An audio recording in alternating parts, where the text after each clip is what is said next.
This is A Minute with Prier, and I'm John. Today we're going to talk about the C-144XC. Why do we need a short valve? We've gotten a lot of feedback from some of our customers about needing a valve that would work in mild climate applications or in a tight, space-restricted installation. That's why we put the C-144XC together.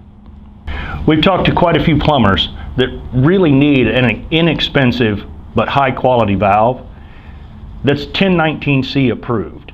So this valve fits all of that bill. It's economical and it's priced really similarly to what a regular Silcock would be, but this has the vacuum breaker and it's the Prier quality. Thanks for being a part of the Prier team. We really appreciate everything that you do. Go out and sell some of these. I think you'll like it. Prier, innovative, reliable, value, built for life.